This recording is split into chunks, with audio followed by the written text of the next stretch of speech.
Lumière. Lumière. Lumière. Lumière. Lumière. Lumière. Lumière.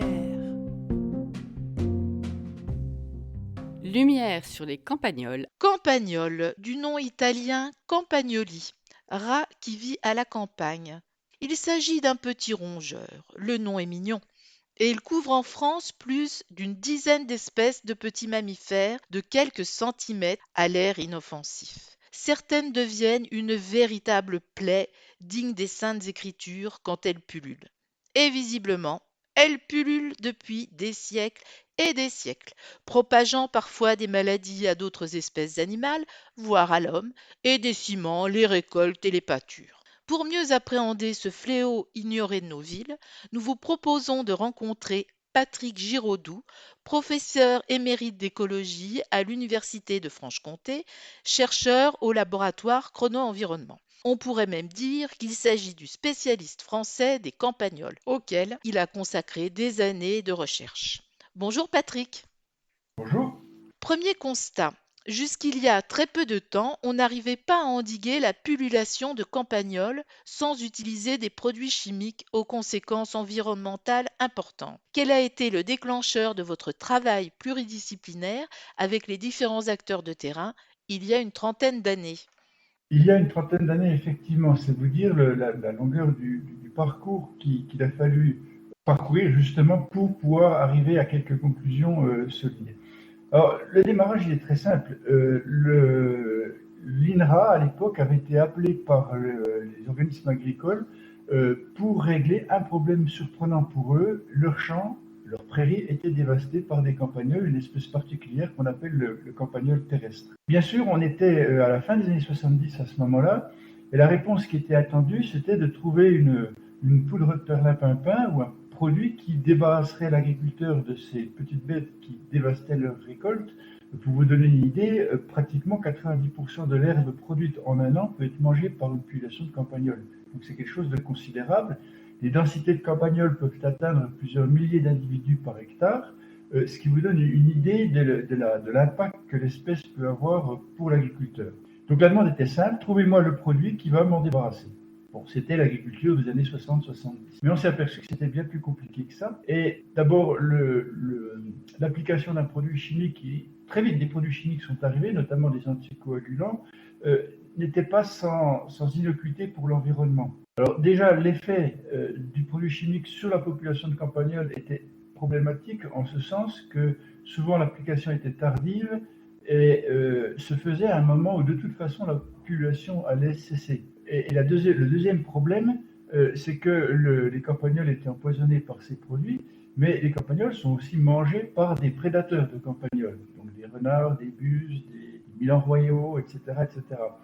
Et ces prédateurs se trouvaient donc mourir d'effets non intentionnels finalement, simplement parce qu'ils étaient empoisonnés par des campagnols empoisonnés. Et donc on a eu toute une succession à ce moment-là de problèmes qui se sont posés, à savoir, on a tout de suite vu qu'on ne pourrait pas longtemps utiliser des produits chimiques pour se débarrasser des campagnols et qu'en plus on était dans une certaine inefficacité sur le long terme avec ce genre de produits. Il a donc fallu commencer des recherches et c'est là que l'aventure a commencé.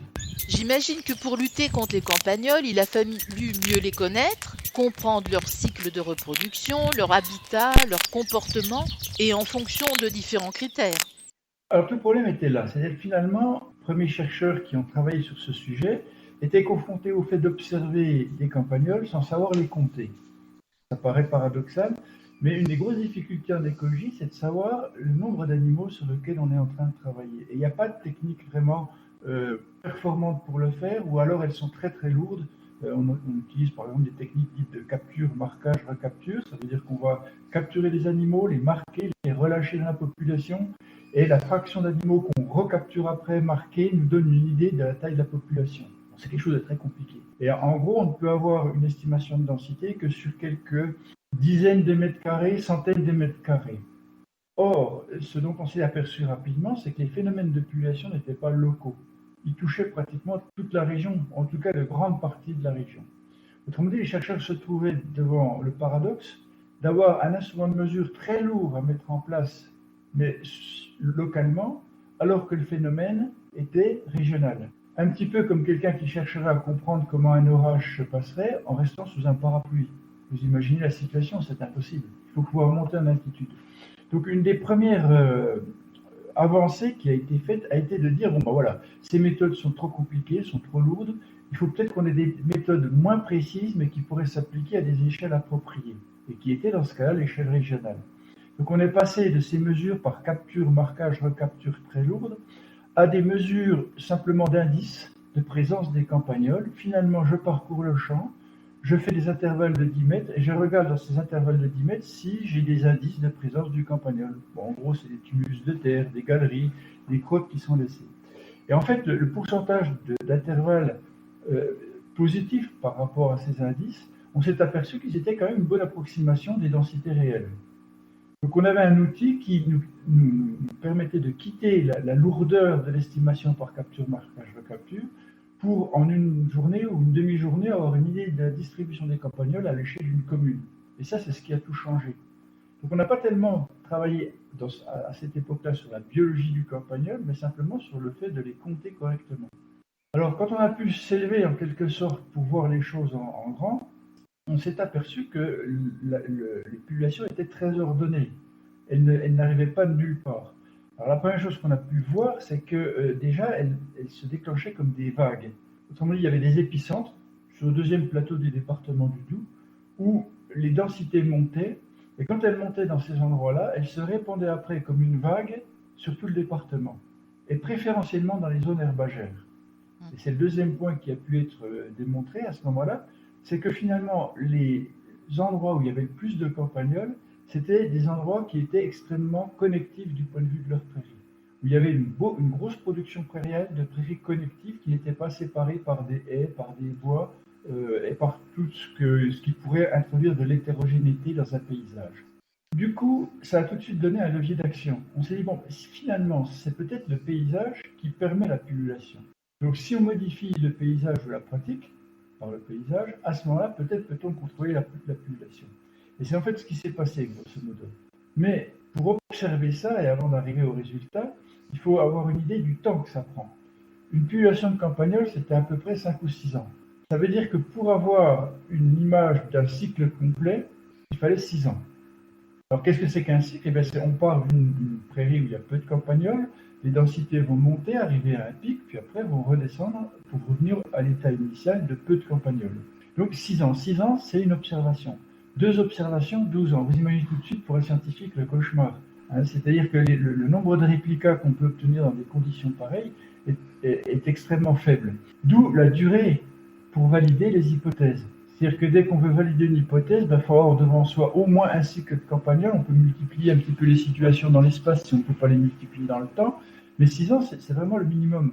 Donc pratiquement, les premières études ont commencé dans les années 70-80, avec dans l'idée de trouver effectivement la poudre de perlimpinpin qui débarrasserait les agriculteurs de leurs campagnols. On a trouvé une poudre, mais elle s'est révélée problématique.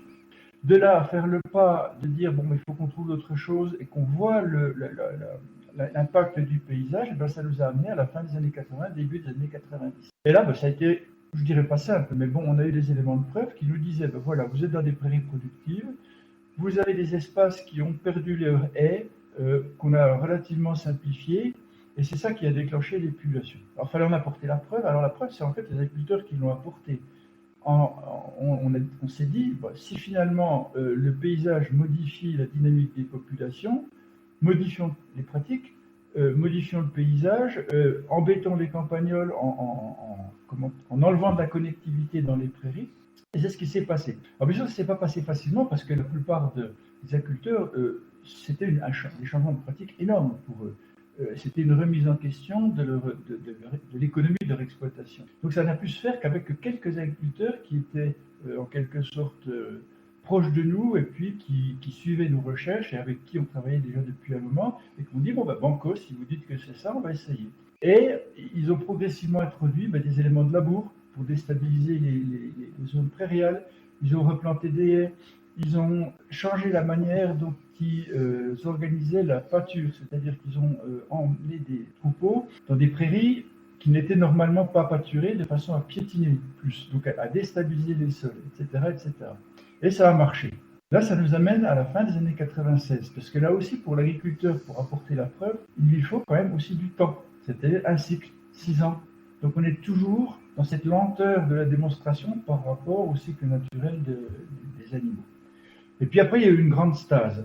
C'est-à-dire que oui, on avait des solutions, mais elles ne convenaient pas, disons, à la majorité des agriculteurs qui attendaient toujours leur poudre de perlimpinpin. Parce qu'on était dans une logique de l'agriculture des années 60 où à tout problème, il y avait un produit chimique pour y répondre. Et se sortir de là, ça a été très difficile. Alors, il a fallu attendre la fin des années 90. À ce moment-là, les traitements étaient devenus massifs parce que ces campagnols posaient vraiment problème, mais aussi avec massivement des effets non intentionnels. Donc, en clair, on a eu des dégâts sur le faune non cible, c'est-à-dire renards, buses, etc., qui étaient colossaux. Des centaines de cadavres qui étaient trouvés. Et là, c'était plus possible. Alors, il y a eu deux réactions qui étaient sociologiquement intéressantes. La première, c'était de dire, on ne fait pas d'omelette sans casser des œufs, ou bien il faut choisir entre les buses et les paysans. Ça a été aussi des agriculteurs ancienne école qui étaient toujours sur ces schémas des années 60. Mais pour une autre partie de la profession, ça a été de se rendre compte qu'on ne pouvait pas vendre, par exemple, des fromages AOP avec cette image-là. Et donc, ça a été très vite sensibilisé. Et les responsables agricoles de l'époque, et encore ceux actuellement, ont dit non, on arrête, on ne peut pas aller par là. Et s'est mis en place dans les années 2000 un nouveau plan où les chercheurs travaillaient avec les agriculteurs pour affiner en quelque sorte ce qui avait été trouvé dans les années 90 et les aider à, déjà à augmenter les connaissances pour permettre d'aller plus loin, mais en même temps les aider à assurer cette transition vers des pratiques qui étaient beaucoup plus respectueuses de l'environnement. Et c'est là où on est maintenant, c'est qu'on est les héritiers à la fin des années, en 2020, de ce processus. Vous voyez, ces 30 ans, c'était 30 ans qui étaient nécessaires, c'est très long. Alors, le campagnol est porteur de nombreuses bactéries et virus. Est-il propagateur de ceux-ci et comment? Alors, il y a plusieurs choses. Parce que, je vous ai raconté comment, finalement, on avait pu solutionner le problème avec les agriculteurs. Ce que je ne vous ai pas raconté, c'est quand même que la demande était de comprendre pourquoi il y avait des pullulations. Alors, pourquoi il y avait des pullulations? Ça fait plusieurs centaines d'années que la plupart des scientifiques, et pour la partie purement scientifique, je dirais une bonne soixantaine d'années, que les gens se cassent le nez sur la compréhension de ces pullulations. On ne sait pas bien comment ça se passe. Alors on sait bien pourquoi ça croît. Quand on est dans un milieu hautement productif, il y a de la nourriture pour les vaches, mais il y en a aussi pour les campagnols. Donc du coup, ils en profitent, ils se reproduisent, la population croît. Là, c'est à peu près normal dans ce qu'on sait de l'écologie. Mais ce qu'on ne sait pas, c'est pourquoi, au bout d'un moment, la population va se réduire, crasher, on dit, au sens crash, c'est-à-dire va revenir à zéro pour repartir sur un autre cycle après. Alors, il y a eu beaucoup d'hypothèses de fait. Ce qu'on sait, c'est que ce n'est pas les conditions météorologiques qui permettent ça, qui permettent le crash.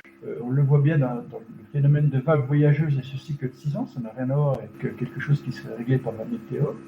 On sait aussi que, et ça c'est nos études qui l'ont montré, que ce n'est pas intrinsèque à la population, c'est-à-dire que ce n'est pas finalement une espèce d'appauvrissement génétique ou ce que vous voulez de la population, tout simplement parce que quand on a un crash de population de campagnols terrestres, tous les autres campagnols des autres milieux, ceux qui vivent en forêt ou ceux qui vivent dans les haies, eh bien eux aussi subissent un déclin synchronique. Or, c'est des espèces qui ne mangent pas la même chose, qui sont génétiquement très différentes, donc on voit bien que ce n'est pas interne aux populations. Donc c'est un facteur externe non climatique qui explique les déclins. Alors en écologie, il n'y en a pas 36, ça va être la prédation ou les maladies. Donc on a étudié la prédation, mais on s'est aperçu que la prédation en elle-même, s'il était capable de ralentir la croissance des populations, ne pouvait pas les amener au déclin dans ce système-là en tout cas. Dans ce système-là où les populations finissent par atteindre de très hautes densités. En gros, les prédateurs finissent par être débordés. Donc qu'est-ce qu'il reste? Il nous reste les maladies. Nous, chercheurs, on ne voulait pas y aller. On s'est dit c'est trop compliqué, ce sujet-là, parce qu'on n'a pas les outils pour, et parce qu'on ne les connaît pas assez. Et c'est la professeure d'école qui nous a dit non, mais on veut savoir, Patrick, allez-y, parce qu'on va vous trouver l'argent. Alors je lui ai dit, mais ça coûte très cher, c'est eux qui nous ont trouvé l'argent, c'est assez curieux. Quand on va voir le préfet, quand on va voir le ministère de l'Agriculture, on veut savoir ce qui se passe au niveau des maladies, et sans pour autant chercher d'emblée à chercher une application. Ils voulaient du fondamental, ce qui pour moi est une des grandes, des grandes récompenses en fin de compte de ces 30 ans de travail commun, c'est-à-dire que les agriculteurs tout au début étaient sur un leitmotiv qui était que fait la recherche, mais c'était pas toujours aimable, cette question-là, par la manière dont il la formulait, à maintenant une espèce de support de la recherche, à une demande en recherche, y compris fondamentale, ce qui est quand même pas commun. Donc, franchement, c'est quelque chose qui fait, au bout du compte, plaisir. Bon, donc, ils ont trouvé l'argent. On a trouvé une thésarde qu'on a été chercher à Vancouver, donc qui était une collègue canadienne qui avait bossé avec Charles Krebs, qui est un des papes des études sur les campagnols et l'écologie des campagnols, et qu'elle n'a pas été la surprise de voir que là où on attendait quelques maladies, on a trouvé plus de 200 bactéries. On s'est intéressé aux bactéries, pas aux virus, ni aux métazoaires, ni aux protozoaires, qui étaient susceptibles d'être hébergés par des campagnols et d'être pathogènes, dont des espèces, si on peut parler d'espèces, parce qu'à ce niveau-là, bien sûr, je ne vais pas entrer dans les détails parce que ça serait peut-être un peu trop compliqué, mais les outils qui permettent d'identifier les bactéries qui étaient ciblées à ce moment-là sont des outils moléculaires. C'est-à-dire qu'en fait, on séquence l'ADN, tout l'ADN du campagnol, on extrait les signatures bactériennes, et après, on regarde les ADN qui sont différents les uns des autres suffisamment pour dire ça appartient peut-être à deux espèces. Donc, par ce séquençage massif, on s'aperçoit à ce moment-là qu'il y a des espèces qui n'étaient absolument pas connues et qui n'étaient même pas répertoriées. Donc, en gros, 200. Là où on en connaissait quelques dizaines. Le rôle de ces espèces-là est absolument impossible à détailler parce que l'écologie même des bactéries, là, n'est pas connue. Si vous ajoutez à ça que vous avez de nombreux virus qui, eux, n'ont pas été étudiés parce que l'étude des virus est beaucoup plus compliquée que celle des bactéries, ben vous avez le point. C'est-à-dire qu'on sait qu'effectivement, il se passe quelque chose au moment du déclin, mais que les maladies au sens général du terme peuvent être probablement efficaces pour l'expliquer. On n'a pas de preuve formelle pour le faire, c'est beaucoup trop compliqué à l'heure actuelle. Donc voilà où on en est. C'est plutôt comme souvent d'ailleurs en science, on sait ce qu'on ne sait pas, en fin de compte. Alors il y a des choses qu'on sait, bon effectivement, par exemple les prédateurs, eux, ne sont pas inefficaces, mais ne sont pas totalement efficaces. Mais les bactéries, on sait que c'est les derniers candidats bactéries, microbes, on va dire, bactéries, virus et protozoaires sont des candidats potentiels pour expliquer le déclin. Mais pour vous dire qu'en écologie, les choses ne sont jamais simples, vous imaginez bien qu'une population de campagnols qui atteint 1000 campagnols à l'hectare commence aussi à avoir des problèmes de stress, parce qu'ils sont nombreux, parce qu'il n'y a pas assez de nourriture, etc., etc. Et que de fait, le stress affaiblit, donc peut rendre sensible cette population à des bactéries qui, normalement, ne sont pas pathogènes. Vous voyez ? Donc, c'est bien un ensemble de facteurs qui est très difficile de démêler et qui nous empêche d'aller beaucoup plus loin dans la compréhension de ces déclins. Donc, pour répondre à votre question initiale, oui, il y a bien des bactéries qui jouent un rôle, il y a bien des virus qui jouent un rôle. Peu d'entre eux passent sur l'homme, ça c'est certain aussi, c'est même l'exception, mais certains, effectivement, peuvent passer sur l'homme. On a par exemple la tularemie qui est connue, la leptospirose qui est connue aussi. C'est des maladies qui peuvent passer sur l'homme. Puis on a une maladie qu'on étudie depuis longtemps, qui n'est pas une maladie bactérienne, qui est due à un parasite métazoaire, un cestode, qu'on appelle l'échinococcus alvéolaire, donc est hébergé par les populations de campagnols. Les campagnols ne la transmettent pas directement à l'homme, en fait. C'est les renards qui mangent les campagnols qui se contaminent et qui peuvent à ce moment-là contaminer l'homme. Mais on a pu montrer une concomitance entre les lieux où il y avait ces pullulations et de plus haute prévalence. La prévalence, c'est le pourcentage de personnes qui sont infectées, de plus haute prévalence d'échinococcus alvéolaires chez l'homme. Merci pour votre réponse. Alors, vous en avez parlé un petit peu tout à l'heure, c'est le travail qui a été fait aussi avec les agriculteurs.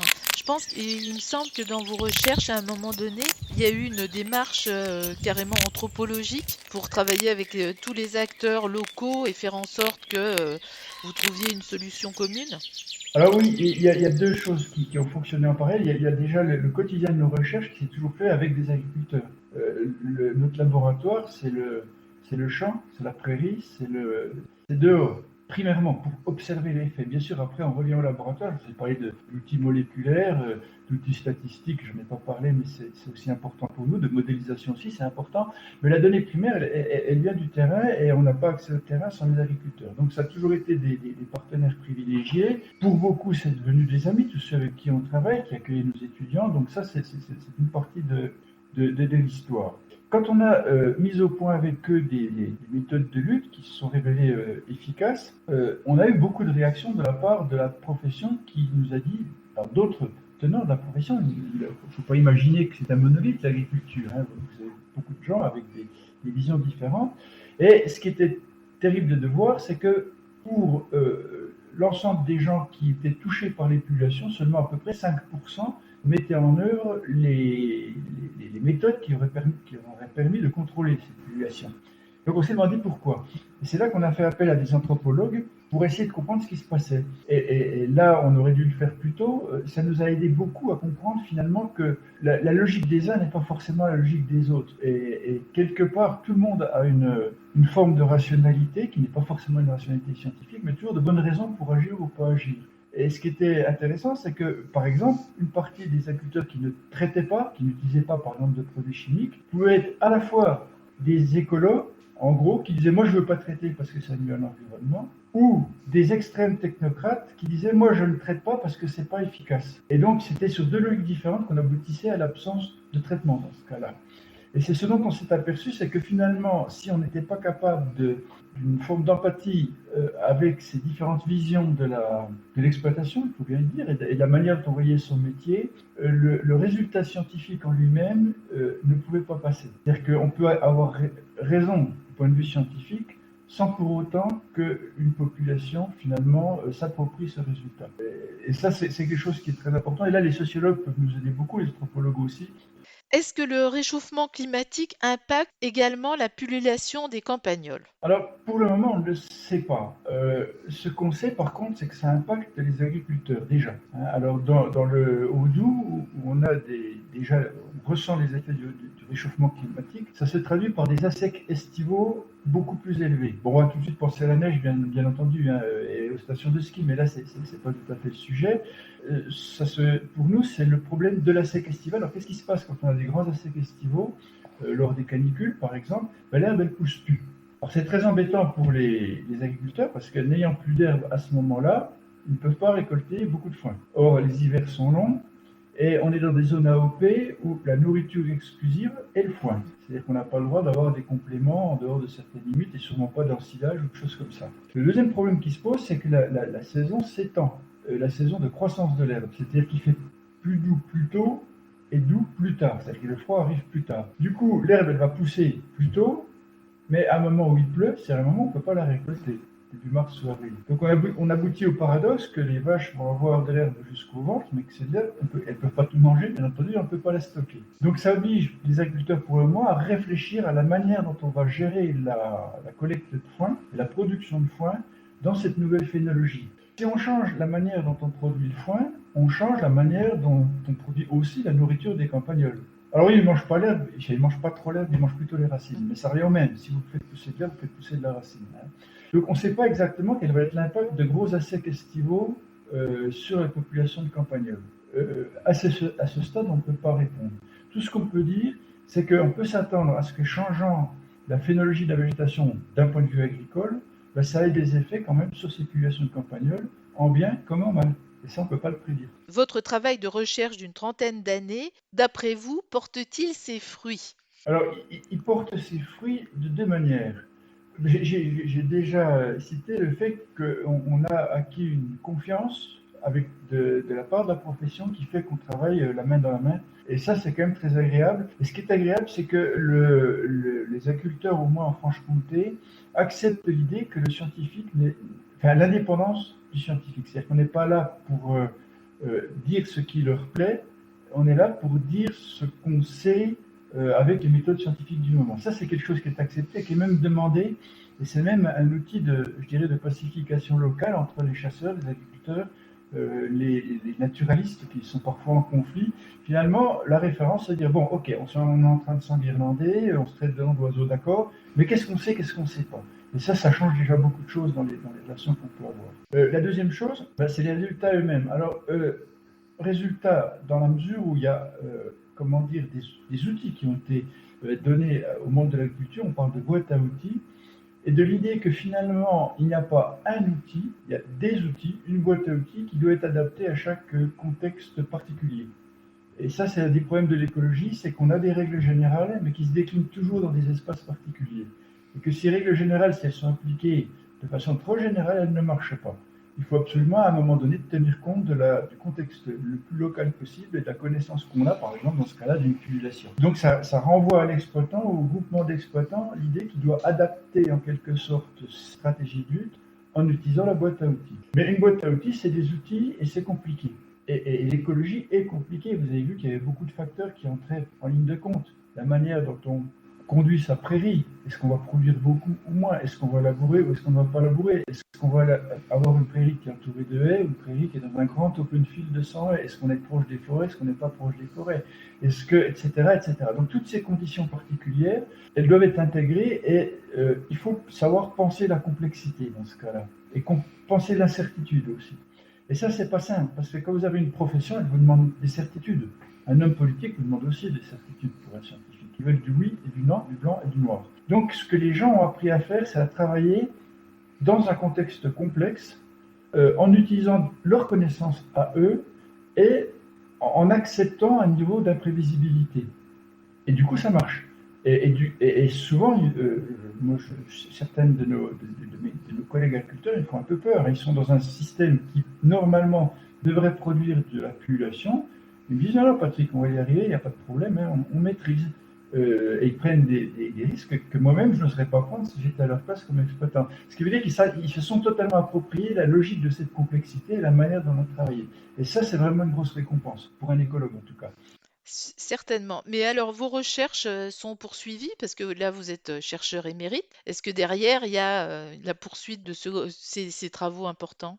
Oui, bien sûr. Alors, bien sûr, parce que par des collègues plus jeunes, pour le moment, on va dire qu'en Franche-Comté, le problème campagnol terrestre, on ne va pas dire qu'il est résolu au sens où les populations subsistent, mais elles sont inhérentes au système. Ce que je veux dire, il est résolu parce que les agriculteurs pour qui ça pose problème ont des outils pour les contrôler. Ce n'est pas tout à fait une résolution au sens où il n'y a plus de campagnols. Hein.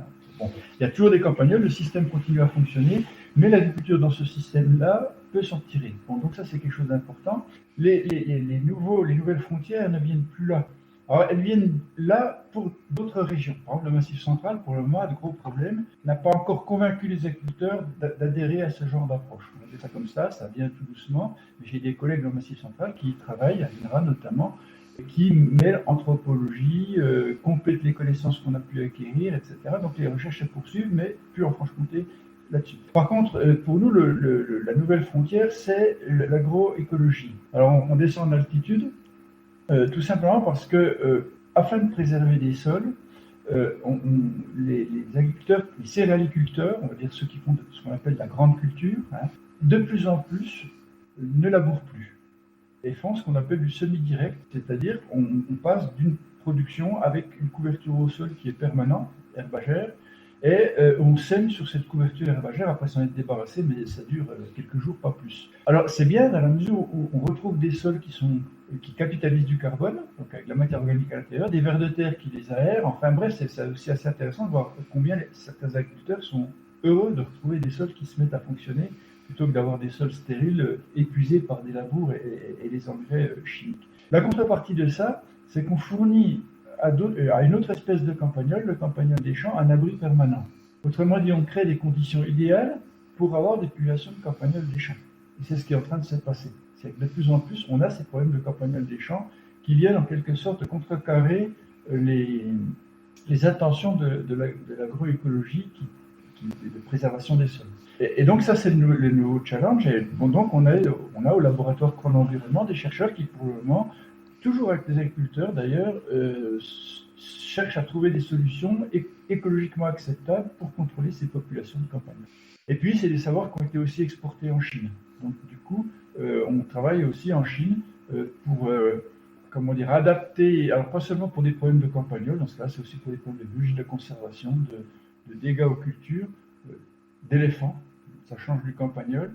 On essaie d'adapter ces méthodes d'approche intégrative, multifactorielle, à des systèmes qui sont quand même assez différents des nôtres. Mais écoutez, je vous remercie beaucoup d'avoir partagé avec nous quelques 30 années de recherche pour trouver une solution à la pullulation des campagnols. Alors, s'ils ne sont pas des champs, ils sont Alors, terrestres, d'accord. Oui, bon, parce qu'il y a des campagnols aquatiques. Alors, vous savez, il y a plus d'une dizaine d'espèces de campagnols en France, dont le campagnol dit amphibie, Ah dont le oui, campagnol des champs, dont le campagnol terrestre, dont le campagnol souterrain, dont le campagnol roussâtre, ah oui, etc., effectivement, etc. il y a encore du Ils ont travail. tous un nom. D'accord. Mais il n'y a pas de campagnol volant, rassurez-moi. Ça s'appelle une chauve-souris, mais c'est pas un campagnol, parce que là, c'est un insectivore. Je vous remercie beaucoup, à bientôt. À bientôt, au revoir, merci. Lumière sur les campagnols avec Patrick Giroudou, professeur émérite à l'Université de Franche-Comté, chercheur au laboratoire Chrono-Environnement.